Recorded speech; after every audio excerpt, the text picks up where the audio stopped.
এবারে বিশ্বকাপের সবচেয়ে দাবিদার কারা?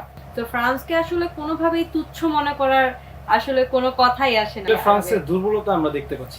প্রতিটা টিমেরই একটা দুর্বলতা আছে। আর্জেন্টিনা কেন ভাবছে একদমই ফুটবল প্রেমী হিসেবে যদি যাচাই বাছাই আপনারাই করেন যে আসলে এবারে বিশ্বকাপের সবচেয়ে দাবিদার কারা, কোন দল? ফ্রান্স। আপনি? ফ্রান্স। আপনি? ফ্রান্স। সবাই ফ্রান্স। তাহলে আপনারা যে দলের সমর্থন করছেন এটার আপনাদের ভিতরে কোনো আত্মবিশ্বাস নেই? অবশ্যই আছে, কিন্তু সব সময় তো সব টিমের একরকম যায় না। যেটা আমি অলরেডি আপনাকে বললাম যে ব্রাজিল হয়তো এখন খারাপ খেলছে, আগামীতে হয়তো বা ভালো খেলবে যেমন পূর্বে খেলেছে। এখনের কথা যদি বলেন, এখনের টিম আসলে স্ট্রং হচ্ছে আর্জেন্টিনা, ফ্রান্স।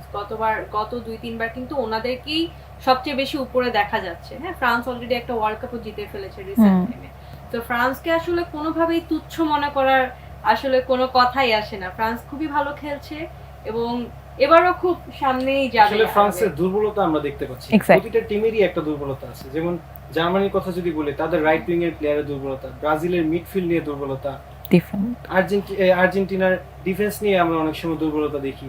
কিন্তু ফ্রান্স একটা টিম যাদের প্রতিটা প্লেয়ার হচ্ছে তাদের খুব ভালো ফর্মে, এবং তারা যে বেঞ্চ থেকে প্লেয়ার আনবে, সেই বেঞ্চ থেকে প্লেয়ারগুলো ওয়ার্ল্ড ক্লাস। তো সেই ক্ষেত্রে আসলে ফ্রান্সকে বাদ দিয়ে কথা বলা আমার মনে হয় ঠিক হবে না। তাই বলে আপনারা মানে নিজ দলের সমর্থন ছেড়ে দিয়ে বিশ্বকাপে এবারে সবচেয়ে দাবিদার ফ্রান্স এটা বলে ফেললেন? না, এরকম আমরা না। ফ্রান্সকে স্ট্যাটিস্টিক্যালি বলছি। আর যদি ইমোশনালি বলি তাহলে অবশ্যই আমাদের যা নিজেদের দল, আমরা অবশ্যই চাবো আমাদের দল যেন। তার মানে পরিসংখ্যান আসলে কোনো কাজে দেয় না, খেলার পারফরমেন্স বা সেটি কাজে দেয়।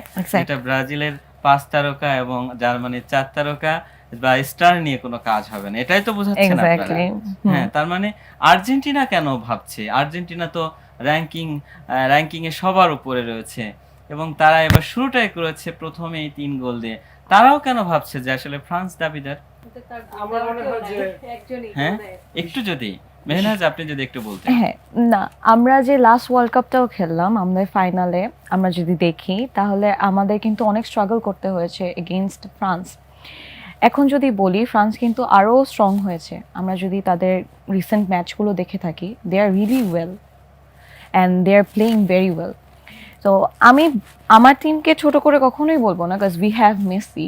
আমরা দেখেছি ওকে হ্যাট্রিক করতে, অ্যান্ড তার পারফরম্যান্স, সে 2টা গোল দিয়েছে, অনেক কিছুই হচ্ছে। কিন্তু আমি যদি স্ট্যাটিস্টিক্যালি বলি, ফ্রান্সের এবার জিতার একটু পসিবিলিটিস বেশি আছে।